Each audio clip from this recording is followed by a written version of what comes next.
Who knew I would make it this far? They hated, they never believed me. Yeah, I would never drop the ball. I know I make it look easy. Yeah, Mayweather with the defense. I don't care what a critic gotta say. I got them picking up the pieces. That to me, you really playing with your life. I'm about to come and run it all back. I'm the new era, about to snap back. You ain't fitting for it, cause you all cap like. Welcome to Stuck in My Thoughts short series. It's the place you want to be to hear a one-of-a-kind POV. As always, I'm your host, Justin Stuckey. We're here on the campus of the University of Houston. We're going to be doing a special segment with Emily England. She is the Director of Performance Nutrition here for Houston Football. Let's go see what she's got for us.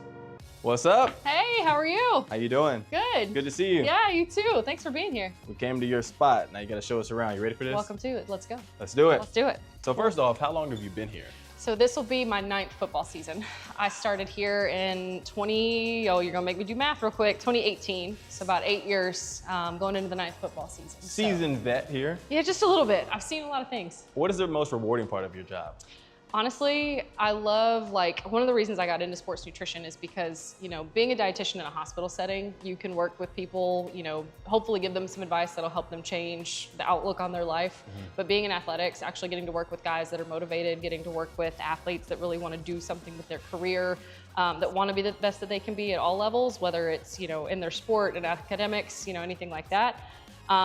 You get to see the fruits of your labor, right? Yeah. So working with football, if we have a kid that needs to gain weight or needs to lose weight and that affects his performance on the field, or even if he just needs to fuel better, you get to see those outcomes hopefully on a day-to-day basis. And that's really rewarding for me. I was a college athlete and you guys are the real MVPs out there. So can you just give us a breakdown of what all this is? Not set up, but what happens here? Yeah, so this is our fueling station. We were very fortunate. So we moved into this building last year.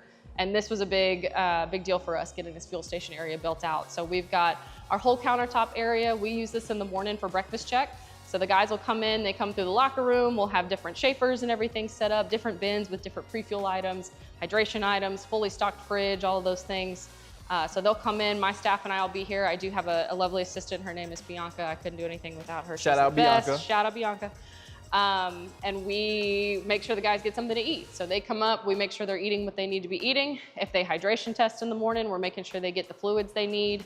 Encouraging guys to eat based on what type of practice we have that day, what type of workout we have that day, what their weight goals are, and just making sure that they're doing everything they're supposed to be doing. Is the food good? Absolutely. Absolutely. Shout out. Shout out to the food. I had to get some real reviews on Thanks, it. Coach Couch.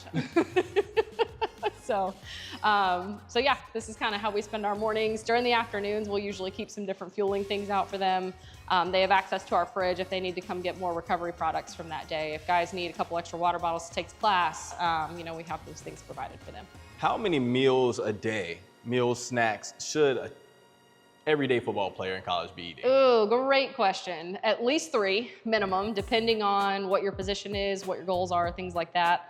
I always say blanket recommendation, 3 meals a day, breakfast, lunch, dinner, and try to get at least 1 or 2 snacks in between just to help with the recovery, but also the fuel prep for the next day's work. Yeah, when it comes to being a college athlete, we can see these little mannequins here, but walking through, there's so many different body types when it comes to being a college athlete. And there are a lot of misconceptions to where, oh, you have to look like this, you have to be like this. When you were talking to your various athletes, how do you help them meet the goals that are necessary for them, not whatever standard or perception they're trying to hit? Yeah, no, great question. Because I feel like, even in football, you see a lot of that. Like certain athletes want to get, I want to look like this, or I want to do like this. Well, okay, looking one way may affect your performance negatively. So if you can't drop down to 4% body fat, you're gonna feel like crap. You're not gonna play well. So it's educating them on the things that their body needs. We're very fortunate. We actually have a DEXA machine over in our other athletics facility. So I'm in the middle of those right now. We're getting all of our guys on it. What's that for people who don't know what that Yeah, means? so a DEXA scanner is basically a machine that looks at different methods of the body. So you're looking at body composition, you're looking at muscle mass versus fat mass. If you get on the scale, for example, and it tells me, okay, you weigh this much, cool. We don't know what that means, right? We know that that's a number and that's it. So this machine actually tells us, okay, here's how much of your weight is muscle, here's how much is tissue, here's how much your bones weigh, how much body fat do you have? So we take a look at those things too to make those individual recommendations, because I can look at a guy and go, okay, he's weight-wise, maybe he's a little heavier than where he needs to be, but guess what? He's only 9% body fat, so like he's probably fine with where he's at. Because 230 here may look different than 230 here. Exactly. Okay. Yeah, depending on the position, depending on how tall somebody is, things like that too. So we use a lot of that data to really tailor specific recommendations for people so that we're not just blind guessing. Yeah, I think through this facility here, you said that there is a hydration machine, or what hydration test. I wish it was fancier than it sounds. We, our strength staff actually, when we have practice days, when we have days that we're in the indoor doing drills, they hydration test the guys. So usually that just means peeing in a cup, and they have fancy test strips. They dip down in there and it tells us how hydrated somebody is. So we use that to kind of rank them, and we use a little color system. So like if they're in the green, they're hydrated. Green is good. Yellow is like, maybe we should drink something before we go outside. Let's just be careful. If you're in the red, you're in the wrong. So that means we got to really pound some hydration into you before we hit the field. So we do that just as a preventative measure. We don't want guys pulling things or getting dehydrated, cramping if we can prevent it. So the more that we do that, especially with the hotter it gets outside, the more we can. Texas. It is very hot here in Texas. And it's very humid here in Houston, Texas. Yeah. There's a difference between like dry heat and humid heat. Yeah. Humid heat, you're sweating all the time. It doesn't matter where you are. How much should somebody be taking in as far as water goes? Yeah, so general recommendation is about half of your body weight in ounces of water per day. That's minimum. So whatever your body weight is, divide it by 2. That's like minimum ounces of water per person per day. Now, you add on activity, you add on heat factor, you're probably gonna need a little bit more than that. We always try to measure the guy's weight loss after really intense practices. And if they've lost more than 2 pounds, we're telling them to drink anywhere from like 24 to 32 ounces of fluid to get back. Part of the reason we spend so much time with the guys and we hydrate them, we're outside with them all the time, we're paying attention to who's sweating a lot. So I'm always looking for, okay, who's sweating? Is there like white crust sticking to somebody's face or somebody's jersey? Because that means there's a lot of salt in there. So that's when a lot of our hydration products come in, and we have specific things that we'll recommend to guys. If they're a really heavy sweater, okay, you probably need this like really high sodium hydration supplement. If you're kind of a medium sweater, okay, let's try this one that's maybe not so much, because there is such a thing as too much salt. Yeah. And I feel like that's something that's really in the media right now, is like, oh, drink this 1,000 milligram, or 1,000 gram sodium supplement first thing in the morning. Like, you may not need that. Probably don't need that. Probably don't need that much. So some of these guys do. One of the things that have been more common and not as talked about when it comes to the college athletics landscape, I don't know how prevalent it is for football, but the aspect of people having, I guess eating disorders is a good topic of it. How do you, in your role, how are you able to navigate that and have those effective communication skills with athletes, or pinpoint, okay, they might be going through something and they just won't share it? Yeah, no, that's a great question. So we do a lot of screening when the guys come in, with all of our athletes when they come in. We have a little questionnaire that we have them fill out that could potentially flag anything that we might be concerned about when it comes to an eating disorder. And that could be just something as simple as, hey, have you had a lot of incidences of stress fractures in the past? Do you have any weird food aversions?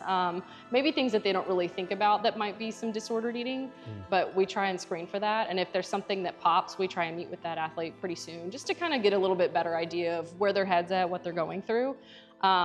We've had some incidences in football where, it's like we got some bigger guys on the team. Maybe they're a little insecure about that. Or maybe we have some skinnier guys on the team that don't want to gain weight. They think gaining weight's a bad thing. And so a lot of it too just comes with the education of how to fuel their body properly, how to eat the right things, so that if they are trying to change their body composition, okay, how do we do that? That's 1, healthy, 2, it's effective, and 3, it's really going to benefit you in your sport and not, be fearful of something that could help you. And so, we really work to try and kind of combat those things ahead of time, and hopefully it doesn't get, too out of proportion. But we have a really great staff overall. I have 2 full-time other dietitians on my staff that do a really great job with our other Olympic sports and doing a lot of screening. And then we work very closely with athletic training. If we do have somebody that we're concerned about, they get that athlete in with the doctors, and then we just kind of take it from there. How do you guys decide what snacks to bring into the building? Yeah, I mean, a lot of it is like what tastes good, right? What's gonna be good for them? What do the guys like? What is gonna benefit them in their recovery? That's also gonna benefit them when they hit the field. You know, we'll put things out in the morning that are a lot more like sugary, so because they need those carbs that are gonna quickly digest before they get outside. In the afternoons, if we set anything out, it's probably gonna be a little bit more like filling snacks. So like your trail mixes, your jerkies, anything of that nature that they can kind of snack on, keep them full throughout the day. Yeah. Maybe they don't need that pack of fruit gummies like right this minute, you know? Love some like, fruit gummies, oh, don't get me wrong. That's like a 24-hour snack. We buy the Scooby Snack fruit gummies. They got the Scooby Snacks. I may have to get some of those off camera. I know, I got a hookup. I know got a girl. That's what's up, that's what's up. And so I asked Coach Fritz this question when it was on the aspect of on-field performance, but for your role, what do you define as a success for the year?